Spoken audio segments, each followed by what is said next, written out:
Chicago Sun-Times newsroom. I'm Natasha Korecki, and this is Off Message, our weekly political talk show. Crazy election days, we're almost there. We've been hearing so much about the governor's race. Some people might think that's the only race going on, but of course there's many others on the ballot. Let's talk about some of them. Lynn, you've been covering these congressional races. Which ones are the hot ones to watch? The hottest one up here, Natasha, is the 10th Congressional District. It's rooted in the north suburbs. Brad Schneider, the incumbent freshman against former Rep. Bob Dole, served one term. I don't view this job as working for any political party.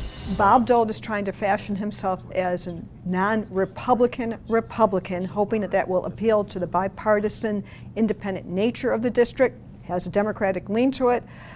Brad Schneider, who's not running away from the Democratic label, is trying to establish himself as somebody who has done more with his 2 years than Dole did in his. To me, being a Democrat means we can't let we the people turn into we the few. There is a distinction. One really is a Republican and one really is a Democrat.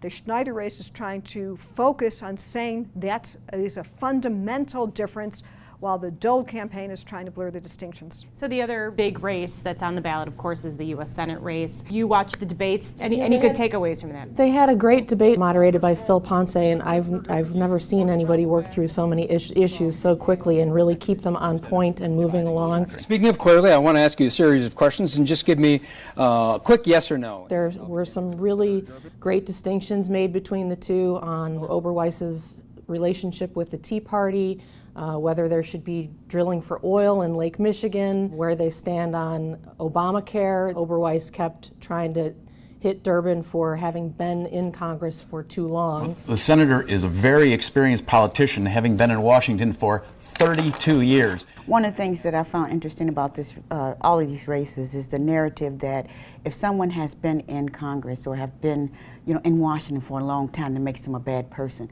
It kind of overlooks the idea that this is how you get seniority and this is how you really get to bring the bacon home. The question ought to be, is that person effective? And you saw that a lot in the whole Durbin-Oberweis race, that somehow or another it's a bad thing if you do a job so well that people keep sending you back, that somehow that's wrong. And that's an excellent point, because the Oberweis team hasn't been able to say more than 32 years. 32 years. For 32 years. For 32 years. You have to say then, in ways that are specific to your rival, well, why I think he tried to do that last night. He threw out some number that was costing families. It was absurd. It was very difficult to understand. It was absurd because you have to make a connection to the voter, and it just, you just can't toss out a number without connecting it, and that's why a campaign is hard. He's also been trying to portray Durbin as a bully with the whole Walgreen issue. What you have to do is do it on a want to be here basis instead of bullying them, threatening them. If you can use your influence to keep a company in Illinois and keep a company where it should be so that the Illinois can benefit from it, then that's a good thing. That's using your bully pulpit the way you should use it. So now Oberweis has been sort of modeling what Rauner has been doing, to the extent that he is trying to make inroads in the African American community and trying to spend more time in the Democratic strongholds. I see you shaking your head. Do you think that's going to make any, what do you think? I mean, the black vote here, so much has been talked about it. Here's very telling about the black vote. I was down on the South Side today at a Clergy for Quinn rally, and some of those very people who were supposed to be for Rauner were sitting in the Clergy for Quinn rally, because they know that at the end of the day, what's most important is who's going to get the people out to vote. And I don't think that Oberweis nor Rauner has the apparatus at this point to get people from the nursing homes and get people from the community and get people actually to the polls. That's the only poll that's going to matter, is next week on Tuesday. But Rauner has an unlimited amount of money. Can he? Well, that's really the big question of this election, I think, is who's going to turn out and how are they going to get people to the polls. And the Republican Party in Illinois has not really had that sort of get out the vote field operation.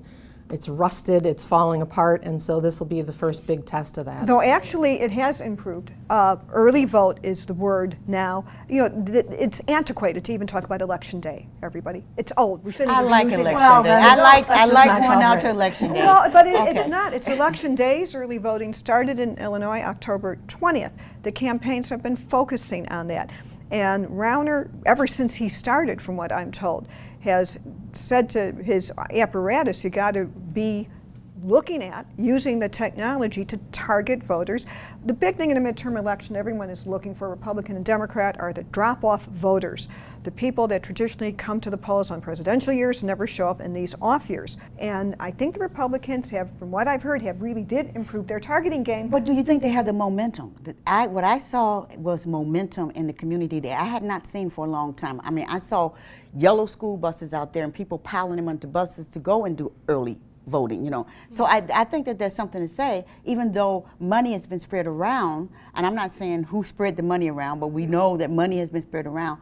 People are really, it boils down to who's getting that base of the poll. Let's just cover a couple of the other races that we don't give enough attention to. The Illinois Treasurer's race. This one's up for grabs. We have former House Republican leader Tom Cross, who's from the Yorkville area, got a little bit more statewide name recognition from his role as the House Republican leader for many years. He's talked a lot about suing in order to make sure that Illinois passes a balanced budget. He's running against Democratic State Senator Mike Frerichs from the Champaign area. It's a very tight race. We don't know how it's going to turn out, and we'll see who's making inroads. They both have some pretty effective ads out, and we'll see how it goes. I find it interesting that Frerichs, kind of new to the statewide rally, is doing as well as he is. Do you think that some of his ads are I think working? his ad is probably the most memorable one of the entire election. Standing tall on little things can make a big difference. You just remember it because it's cute and funny and positive, and he's making light of that he's 6'8". Incredibly tall.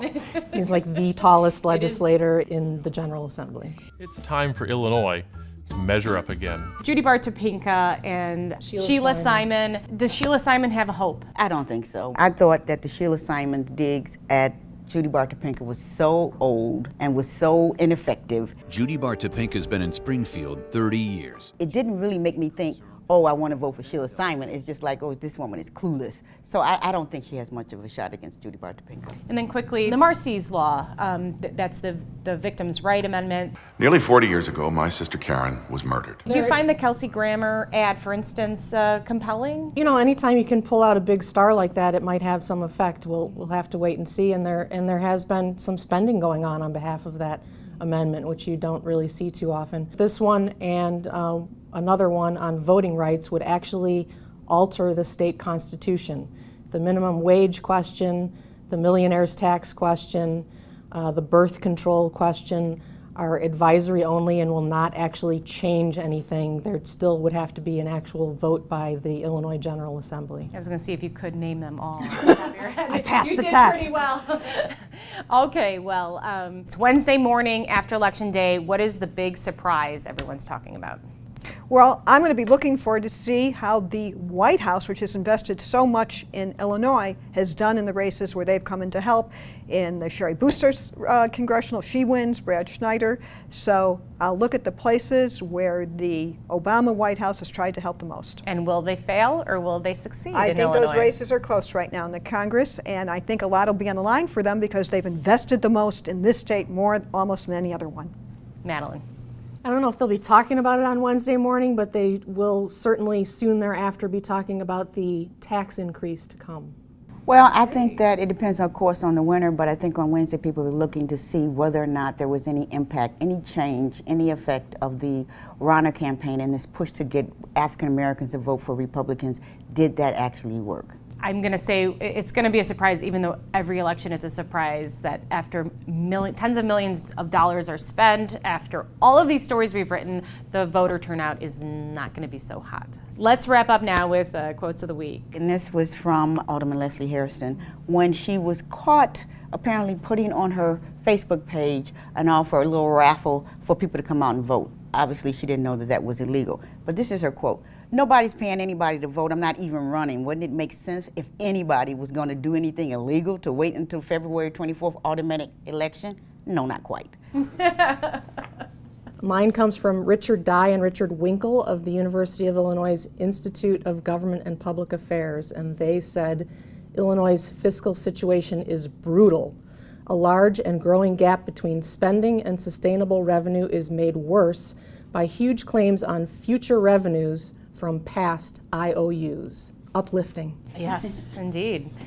Lynn.